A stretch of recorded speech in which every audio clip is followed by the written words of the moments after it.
Hello everyone, this is Defense Politics Asia, and this is the Frontline Changes report for the day of 1000. 1000. Amazing. Can't believe we ever arrived at this point.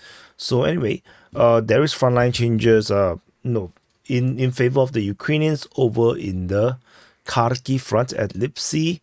Then we go into Koliniskivka, Orikhovo, Vasilivka, Torex, Balka, at the Torex city, Yurievka, Novo-Ilinka, Dalne, Ilinka, and Antonivka. So these are the full list of frontline changes over the past 24 hours. There's some very major news over in the Uspenivka sector. So, stay tuned to that point. So, over at the Lipsy region, Ukrainian forces have launched an attack. So, this is Lipsy, and Ukrainian forces launched an attack against the forest here, which is held by the Russians, and they have been geolocated at this position, confirming. So use another color, confirming that they have captured at least part of the forest in this attack. So this resulted in some slight frontline changes. The area difference is just 600 meters, and this is also not very accurate because I'm just invalidating some of the Russian claims, and so it is what it is. So we shall see how it goes from here on. But yeah, that's the only good news for the Ukrainians. Everything else is going to be pro-Russian per se. The next frontline change is over at Kolesnikivka, over in the Pischane front. So this is Pischane, and Russian forces geolocated in a totally new position in Kolesnikivka, and so the Russian forces have entered into this village region here. This might actually be part of Krylyakivka. Kulishkivka, but I can't be sure. So anyway, the Russian forces expanded control out of the forest, capturing all this part of the village in this region here west of Kulishkivka. So the distance from the forest all the way to the geolocated point is around half a kilometer. So that's all from the Pischane front. The next front line change, we jump very far away to the Bakhmut front. So at the Bakhmut front, we have frontline changes over at Orikhovo Vasilivka region.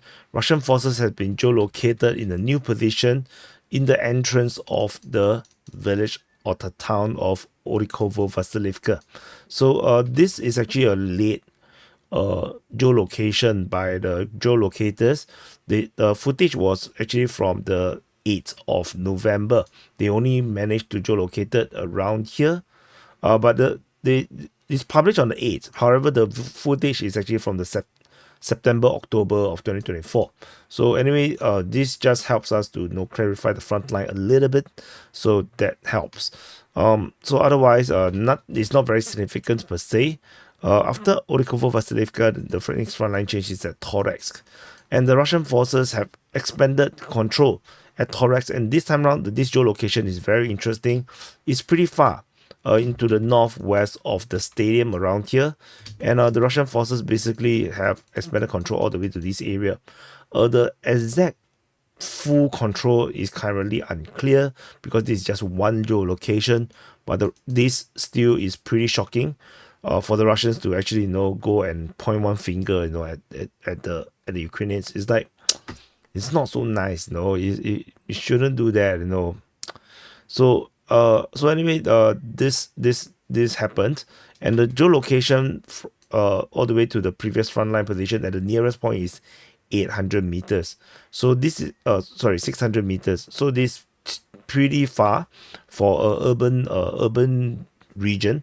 So let's see how this continue to develop. I think that the next 24-48 hours, maybe we're gonna get more information coming out from this sector that will help to flesh out the entire actual situation right here, because the front line is now looking a little bit ridiculous to believe that the Ukrainians have one salient on one side and then they have another salient on the other side, and the Russians are just pushing through into this abyss where the Ukrainians could have just pincer and take the control and encircle the Russian forces.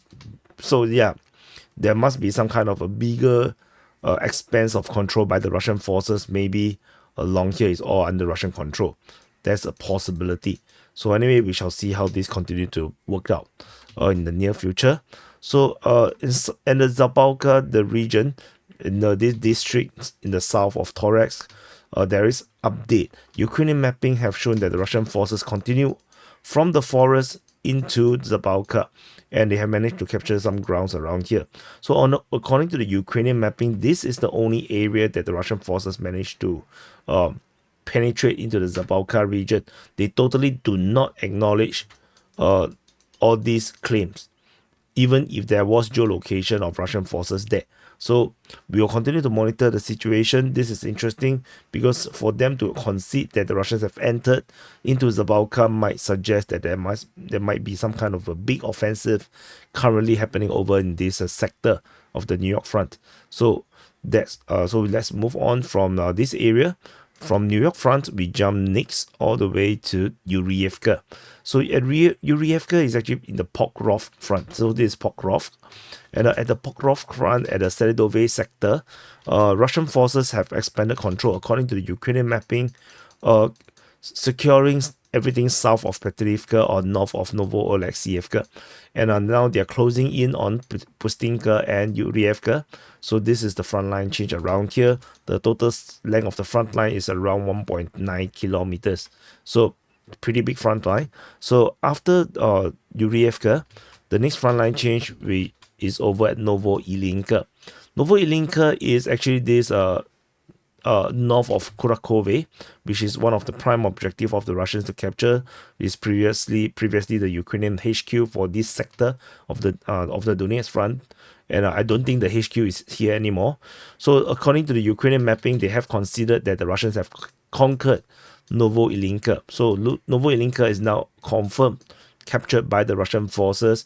Russian forces also raised the flag at this very position on the western part of Novo-Ilinka, and continue expansion on Beresky. So this is a massive capture, which means that the northern bridge, this causeway here, is no longer usable by the Ukrainian forces.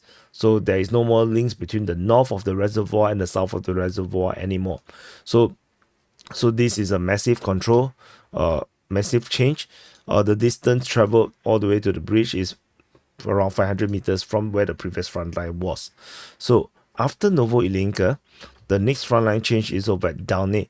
In the south of Kurakhove, just now that was in the north. In the south, things is also getting really bad. Russian forces have taken control and secured more grounds in the east of Dalny. And this is pretty predictable because this is most likely going to be always taken by the Russians. And this is mostly corroboration of the Russian claims. This is actually mapped by the Ukrainian mapping, so this information coming from the Ukrainian side confirming that the Russian forces indeed have taken all these grounds in the southeast of Kurakhove. The movement is around 1.25 kilometers to 1.8 kilometers, so depending on where you are measuring it from. So that's all from Dalny. And after Dalny, the next front line change is here. This is where the crazy shit is happening. So just in case you're lost, Konstantinivka, Antonivka, Dalny, Kurakhove, Uspenivka, and Marinka. So this is where it is.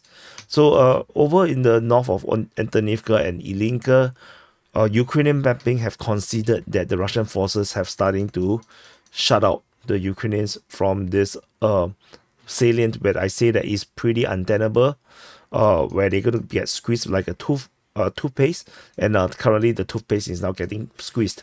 The Russian forces have secured everything north of Antonivka, and interestingly, they even added this incursion, capturing of these tree lines,